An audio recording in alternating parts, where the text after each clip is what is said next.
bienvenue. Bonjour Chantal. On continue notre discussion, mais on va se mettre à jour un peu, parce que dernièrement, il y avait des nouvelles concernant, exemple, Tembec, avec la fermeture des usines de Tembec. Bon, qu'est-ce qui s'est passé depuis ce temps-là? Qu'est-ce qui s'est passé? D'abord, il faut expliquer la situation. On le sait, on est sur le bord d'une frontière et il y a une différence de prix pour le bois. Un arbre en Ontario vaut moins cher, ça coûte moins cher avec les taxes et tout ça, qu'au Québec. Pourtant, c'est le même arbre, c'est la même forêt. Donc, ça crée un problème par rapport à la compétitivité des scieries en Abitibi-Témiscamingue et ça a un impact évidemment aussi sur les projets de scieries ici et l'usine de Tembec-Témiscamingue. Alors, on travaille très fort pour dire au gouvernement, il faut être compétitif et il faut ajuster les prix pour que notre industrie forestière puisse compétitionner avec les mêmes armes que le reste du monde. Donc, et là, il y a de la difficulté d'écouter. J'ai rencontré le ministre Laurent Lessard dans la semaine et il nous écoute pas. Il nous écoute pas et on sent pas de l'ouverture. Donc, il va falloir travailler très fort pour expliquer le gros bon sens. Il faut absolument trouver des moyens pour simplifier. Ça ne veut pas dire faire n'importe quoi en forêt, mais ça veut dire s'ajuster pour pouvoir permettre de créer de la richesse. Au final, ça va permettre de payer des impôts, puis ça va donner des emplois, puis mettre des gens au chômage. Ce n'est pas une bonne solution. Donc c'est vrai, j'étais en colère quand j'ai appris ça, parce que je me suis dit vraiment, on nous dit qu'on veut créer de la richesse, qu'on veut être compétitif, puis là, pour des mesures administratives de fonctionnaires, on se retrouve à mettre 130 familles dans la région de Béarn au chômage, plus toute l'industrie forestière qui ne sait pas trop comment ça va se passer. On a déjà de la difficulté avec la compétition internationale. C'est au niveau national, parce que là, on se trouve au Canada. Là. Ben oui, c'est la même forêt, c'est le même milieu. Alors pourquoi il y a une usine en Ontario qui marche et une usine au Québec qui ferme? Moi, je veux des réponses. Et puis on va travailler ensemble, mais là maintenant, il est temps qu'on aille dans l'action. Ça fait presque 6 mois qu'on travaille avec le gouvernement pour essayer d'analyser tout ça. Mais au bout de 6 mois, je trouve qu'il est temps là, de passer à l'action puis d'avoir des résultats.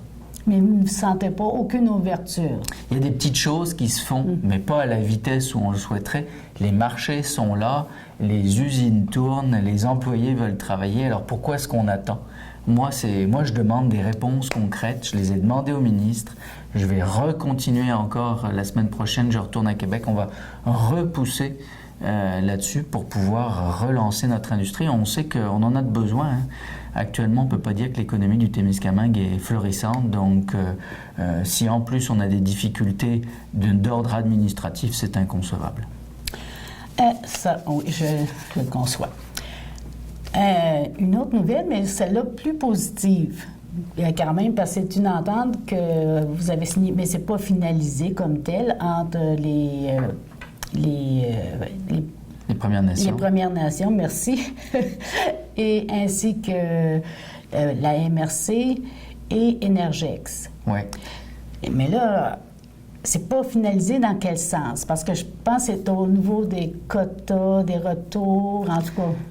Faut expliquer. Tout le monde, je pense, connaît à Témiscamingue, Kipawa, le projet des Premières Nations de Wolf Lake First Nation et de Eagle Village, qui était de remettre en fait en activité la Gatineau Power, l'usine qui est en bas de notre côte. Puis ça fait 18 ans que ce projet-là essaye d'avancer.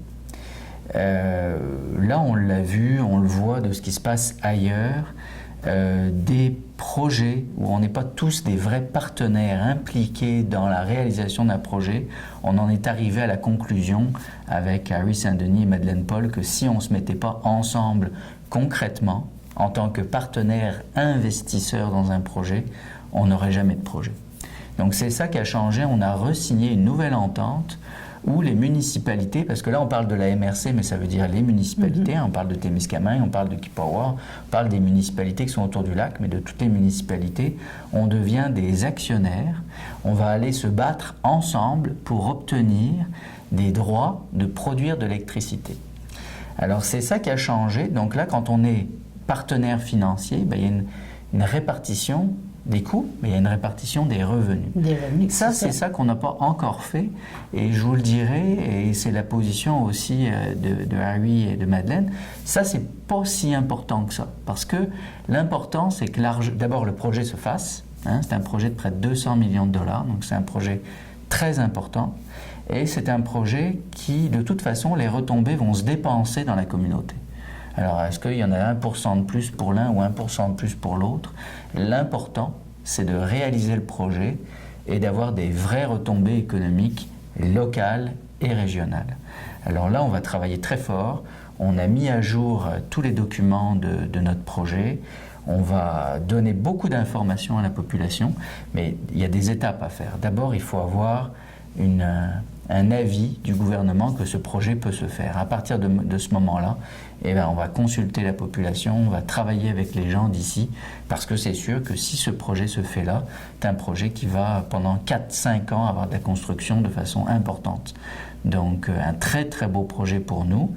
Et on le sait, nos voisins, je les ai encore rencontrés récemment, eux, ils veulent de l'électricité. De l'autre côté, à North Bay, puis à New Lescott, ils ont un petit manque d'électricité.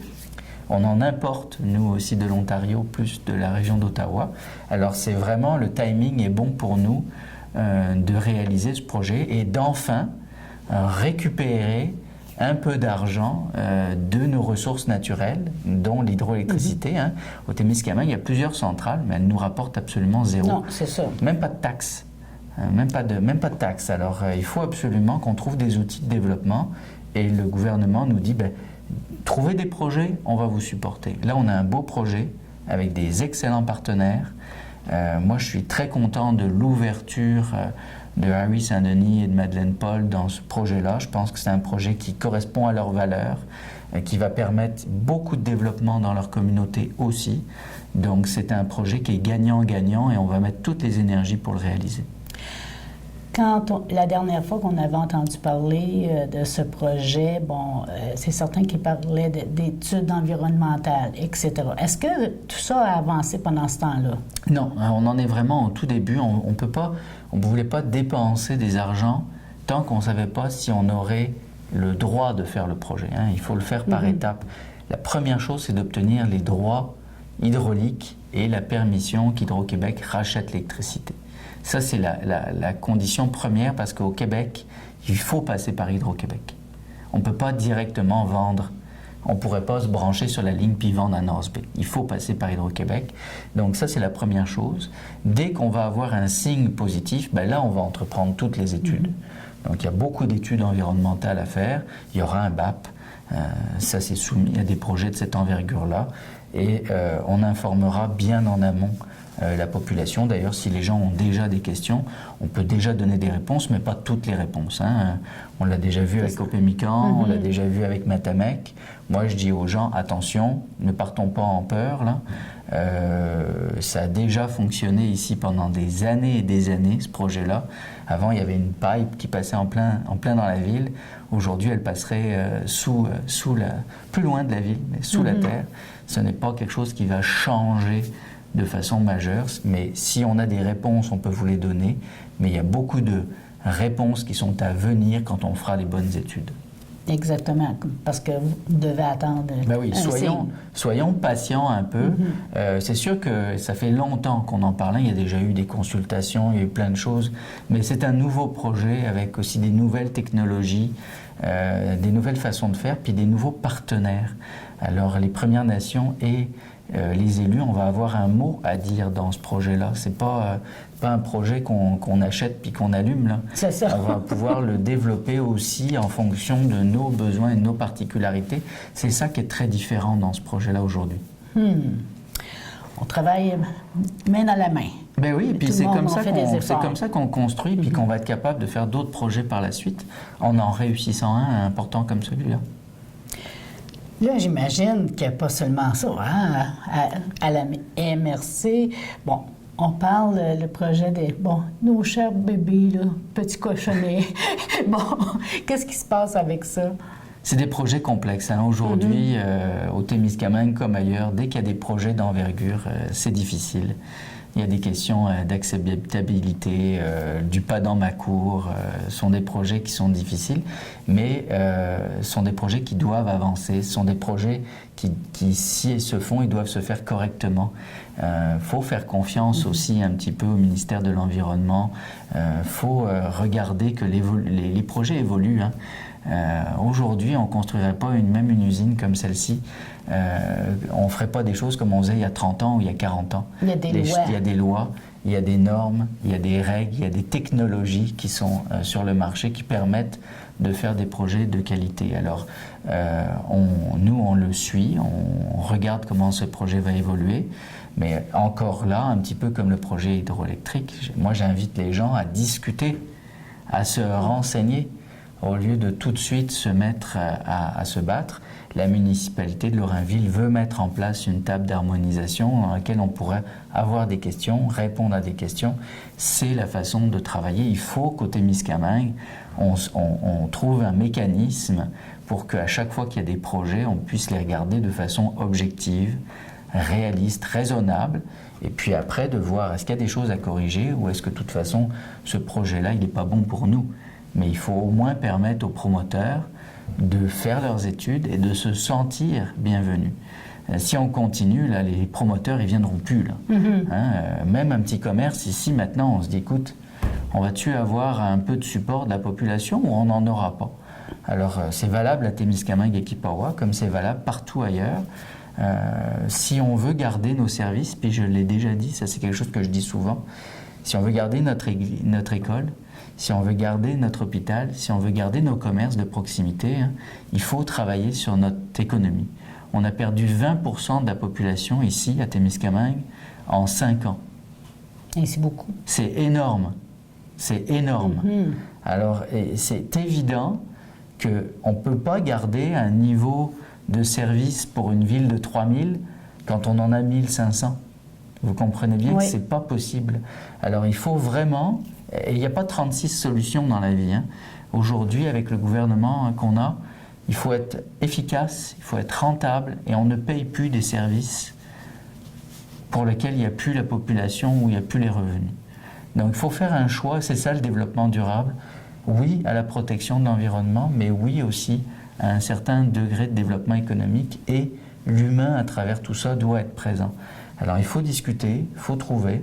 S'il y a des gens qui ont des meilleures idées que nous faire du développement, ils sont les bienvenus, mais il faut qu'on crée de la richesse et de l'emploi pour garder ces services-là, puis pour s'assurer que dans 20 ans, dans 30 ans, nos enfants vont avoir du travail à Témiscamingue. Les gens qui ne te connaissent pas, on se dit, le préfet, OK, il est supposé nous représenter les municipalités aussi. Tu ne fais pas que parler, tu t'informes. Tu vérifies sur le terrain. Exemple, tu as regardé les vaches porcines ailleurs. Là. Est-ce que ça sent? Regardez, est-ce que ça sent? Là? Il faut être... toutes les activités ont un impact. Ça ne faut pas se le cacher. Là. Nous aussi, on sent. Hein?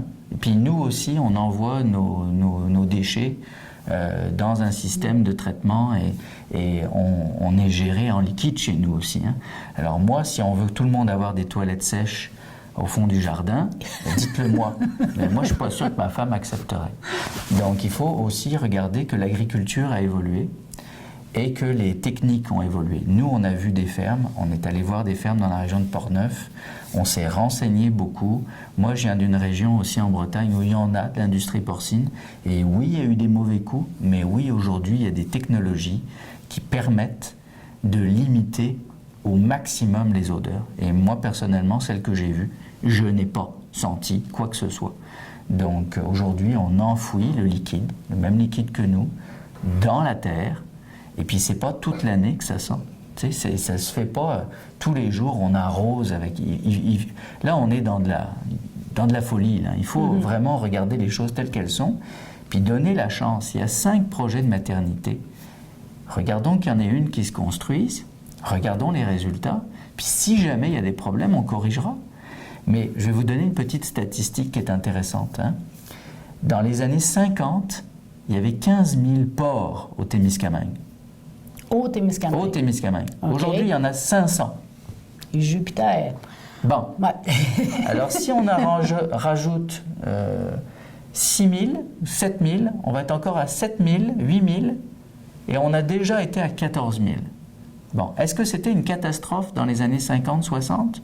Je crois pas.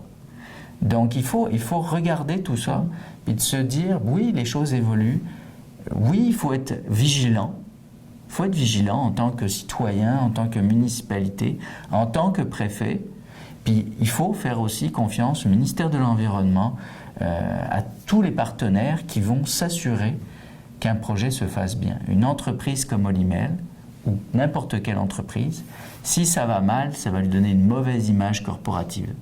Hein? Puis je pense qu'on aime ça, manger du bacon puis des saucisses, jusqu'à preuve du contraire. Là, moi, j'en consomme, puis je pense que tout le monde en consomme. Alors il faut regarder, il faut être raisonnable.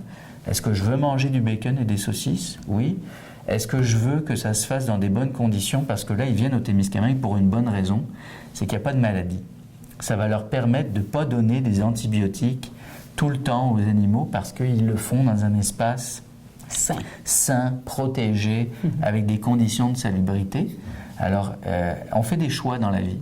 Moi, ça me fait un peu rire. C'était comme avec les terres rares, là, tu sais. On sort on a tous un ordinateur comme ça, un téléphone. Puis ça, il y a des terres rares là-dedans. Bon. Alors, on n'en veut pas, mais en même temps, on veut une télé écran plat, puis on veut un ordinateur, puis on veut des batteries, on veut des voitures électriques. Tu sais, il faut toujours trouver le bon milieu entre tout ça et travailler ensemble de façon constructive. Moi, je peux vous assurer que ces entreprises-là, si on leur demande quelque chose qui est raisonnable, elles le font. Elles l'acceptent parce qu'elles veulent faire des bons projets, puis elles veulent avoir l'input des gens de la population. Mais il y a toujours dans la façon de faire. Moi, si tu me dis, chez toi, là, tu fais pas ci comme ci, puis tu fais pas comme ça, ben, puis que tu me cries dessus, peut-être pas je vais le faire. Si tu m'aides à faire un billet, puis à ranger, puis à nettoyer, ben peut-être je vais être plus intéressé à travailler avec toi. Alors, c'est toujours comme ça que ça se fait. Et moi, je répète encore, j'invite les gens à discuter et pas tout le temps à se battre et à s'opposer. On va avoir les mêmes difficultés avec un projet de scierie, si on en fait un ici dans le sud du Témiscamingue, ou si on fait le projet d'hydroélectricité. Bon, est-ce qu'on en veut de l'électricité? Est-ce qu'on veut payer? Est-ce qu'on veut avoir plus de services sans que les taxes augmentent? Il faut faire des choix. Est-ce que les gens ont peur que, justement, la haute sphère n'écoute pas, ne soit pas à l'écoute de leurs craintes, des dangers? Oui, je comprends ça. Les gens ont peur de ça, mais on est capable de se parler. Moi, je n'ai jamais refusé de rencontrer personne. On peut rencontrer nos élus, notre maire, notre conseil municipal. Puis il ne faut pas oublier qu'il y a quand même des ministères là, qui, eux, sont parfaitement neutres. Moi, le ministère de l'Environnement, ben, vous savez, la MRC, on a eu beaucoup de difficultés avec ce ministère-là quand on a eu nos poubelles. Là. Bon, on a eu des amendes, on a eu des pénalités, ils sont venus nous inspecter. C'est des gens sérieux, solides. Ils ne font pas de cadeaux, ni à une municipalité, ni à l'industrie. Puis, il faudrait arrêter de croire que tous les élus sont des bandits et des truands. Là. On a été élus démocratiquement. Et puis, si on veut être réélu, ben, il faut qu'on écoute la population, sinon on n'a aucune chance d'être élu. Donc, il faut arrêter de croire qu'il y a vraiment deux mondes, des citoyens puis des élus. Puis moi, j'invite la population à se présenter aux élections, à venir à des conseils municipaux, voir comment ça se passe, à venir à la table des maires. Puis ils vont voir qu'on est bien parlable et puis qu'on n'est pas des fous. Moi, j'habite ici, puis il y a des gens qui habitent à côté de ces projets porcins ou qui habitent à côté de ces projets-là. On n'a pas envie de mourir, puis on n'a pas envie de scraper la valeur de nos maisons, puis de scraper notre environnement, notre camp de chasse, notre lac Kipawa. Je pense que tout ça, faut ramener de la discussion. Tout est un problème de communication, hein, comme dans la vie en général. Si on se parle bien, si on pose bien les problèmes, si on obtient les solutions, si on se fait minimalement confiance, on va trouver des pistes. Moi, j'ai hâte de voir ça. Puis écoute, on n'est pas les meilleurs. On fait des efforts, mais malgré ça, on a encore beaucoup de choses à apprendre de la population. S'il y en a qui ont des éléments concrets, des pistes de solutions, ils ont juste à me donner un coup de fil, puis je vais les écouter. Arnaud, Alain, merci. Vous avez donné beaucoup d'informations parce que tu veux parler du sujet à propos de nos bacs de récupération. Ouais. Où est-ce que ça en est? Parce que vous avez donné beaucoup d'informations, comment les utiliser, quoi mettre, pas mettre dans chaque bac. Est-ce que, ça va bien? Ou est-ce que les gens n'ont pas écouté à leur tour? Non, c'est comme l'éducation. Il faut répéter, donner des outils. Là, on relance une campagne de communication très importante. Le recyclage, ça va bien. OK. Le recyclage, on est dans les meilleurs au Québec.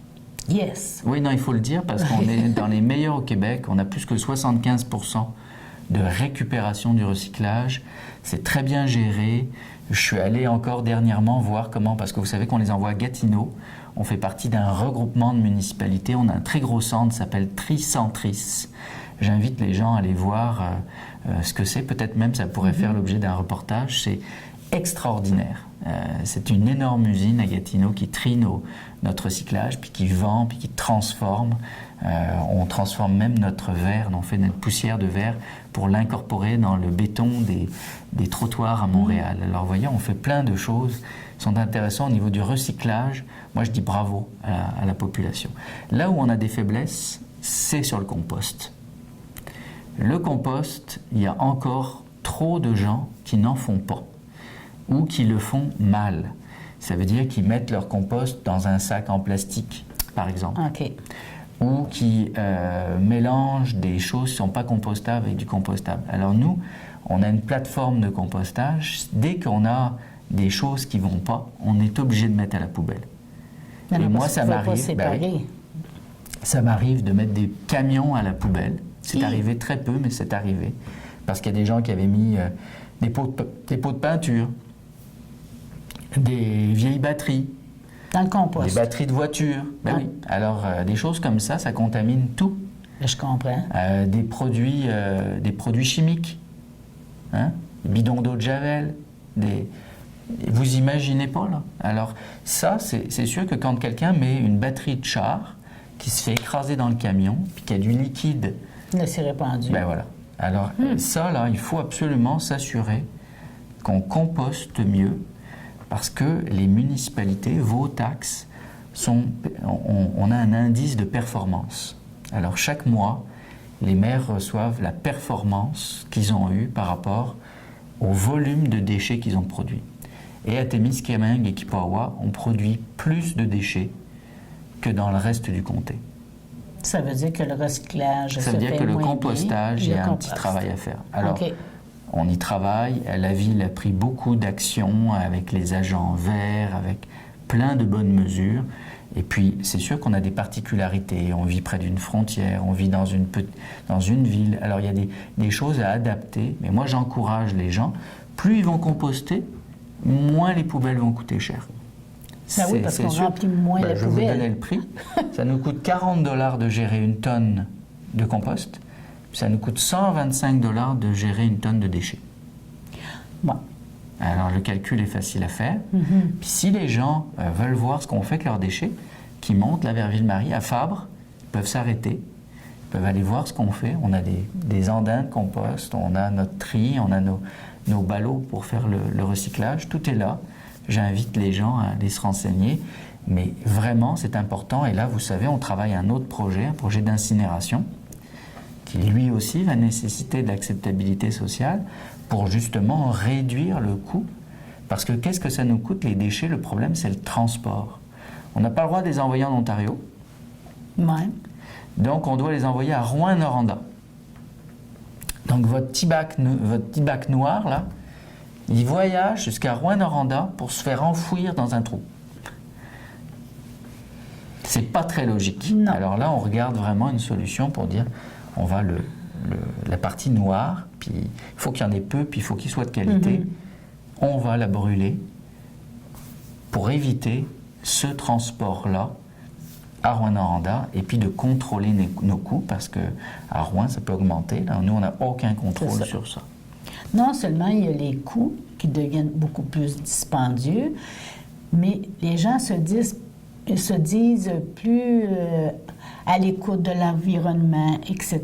Mais si on a plus de poubelles et on doit enfouir, bien, je m'excuse, on ne parle pas d'environnement plus sain.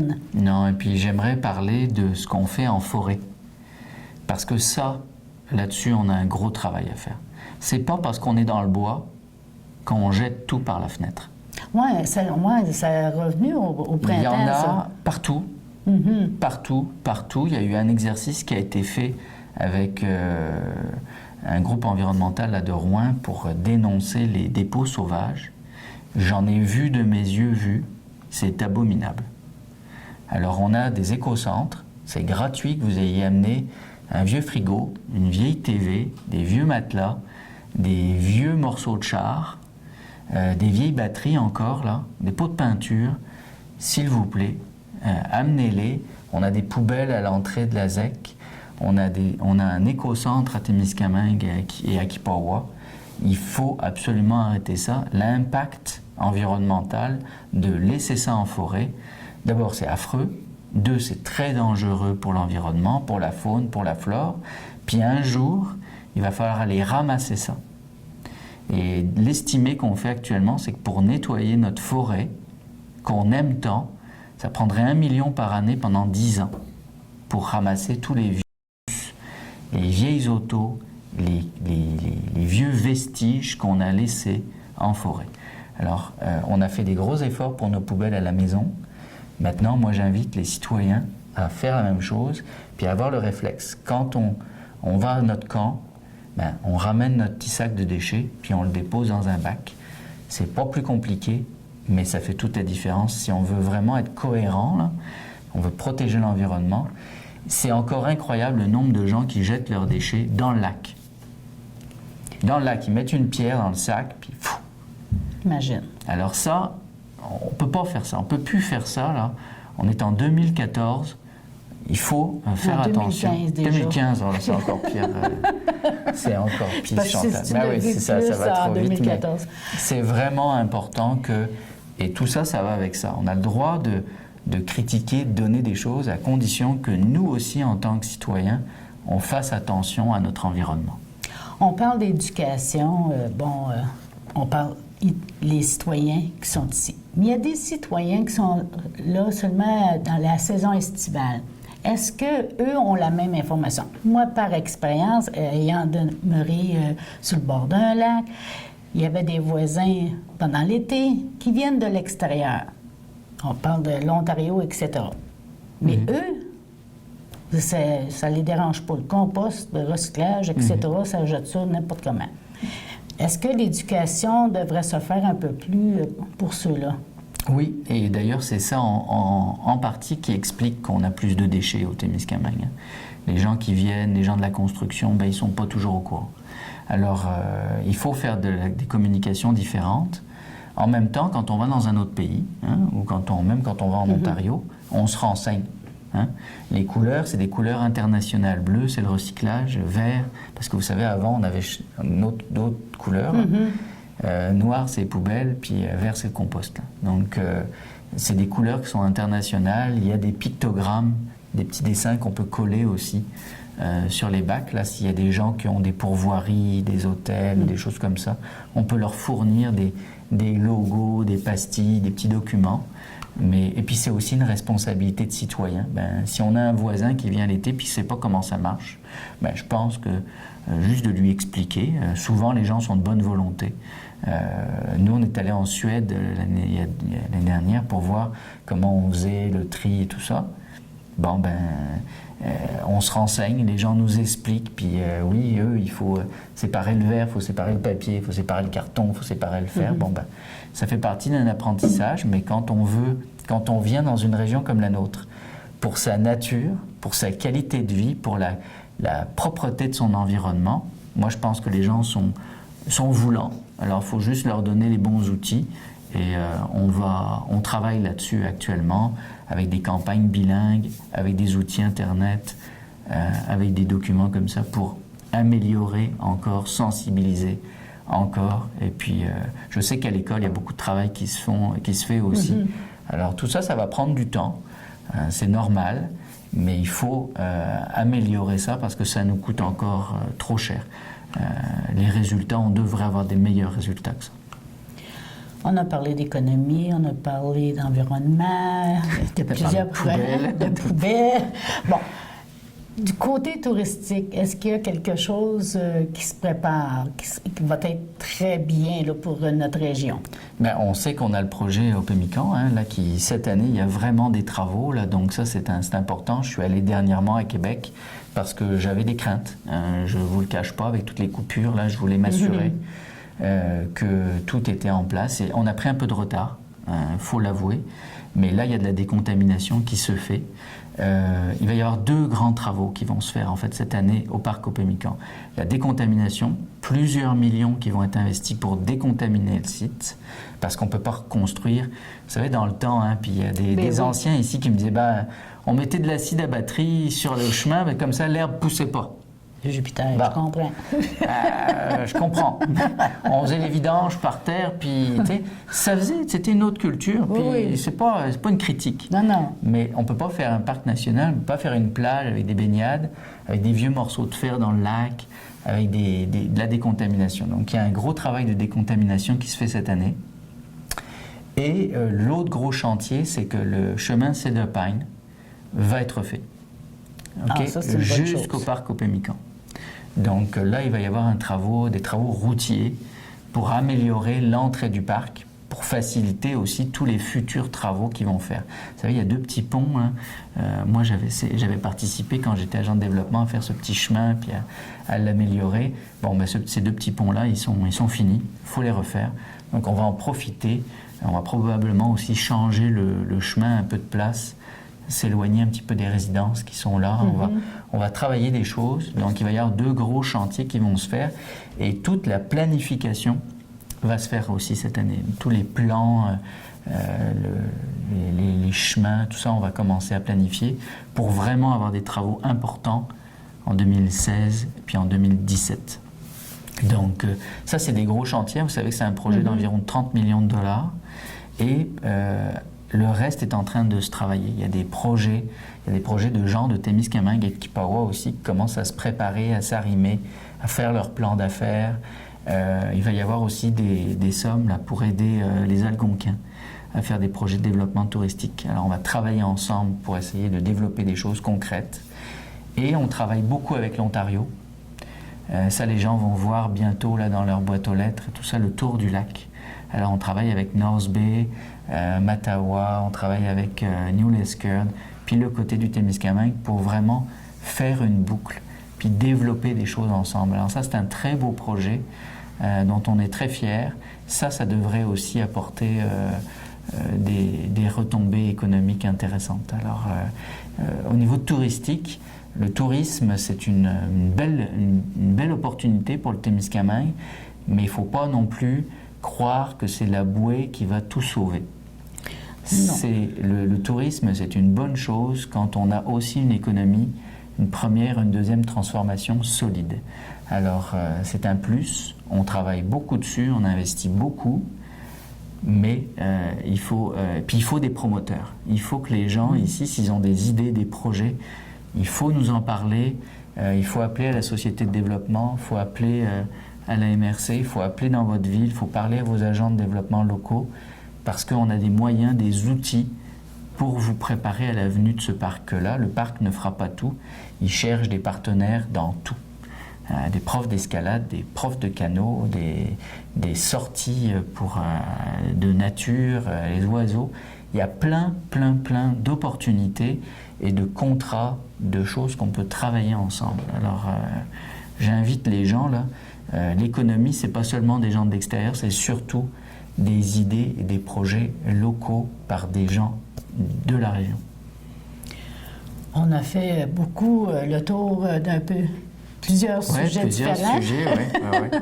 La prochaine fois, en tout cas, si tu as un projet spécial que tu veux nous parler, on va pouvoir en discuter plus profondément. Oui, puis j'invite la population, s'ils ont des idées, s'ils ont des choses qu'on veut leur répondre, s'ils veulent qu'on leur parle de choses, de projets ou de choses de tous les jours, de taxes, de développement du territoire public ou de tout autre dossier, ils ont qu'à vous appeler, je pense. Oui. Et à ce moment-là, ça va nous faire plaisir. Et il y a plein de professionnels aussi à la MRC qui peuvent venir vous faire des présentations, que ce soit en français, en anglais, sur la forêt, l'environnement, les taxes, l'agriculture. On a vraiment beaucoup de choses qu'on est capable de donner de l'information pertinente et à ce moment-là de pouvoir mieux se parler en tant que citoyen de notre belle région. Donc la consigne, c'est de ne pas critiquer à la maison, mais de poser les questions. Moi, je dis toujours, on a le droit de critiquer quand on vote, puis quand on s'exprime. Si c'est pour critiquer chez soi tout seul, de toute façon, ça ne donnera pas de résultat. Non. Hein? Mais quand on pose des bonnes questions, quand on fait une critique constructive qui dit ben, « moi, je suis inquiet de ça, à cause de ça. Est-ce que vous voulez bien me donner des réponses ?» Eh bien, ça, c'est des bonnes critiques. C'est la façon d'avoir une bonne démocratie en santé. Je suis allé sur Facebook tout seul ou dans son salon devant la TV. Ça n'a jamais fait avancer le monde et ça ne le fera jamais avancer. J'en suis persuadé. C'est vrai. Merci beaucoup. À la prochaine. À la prochaine. Merci.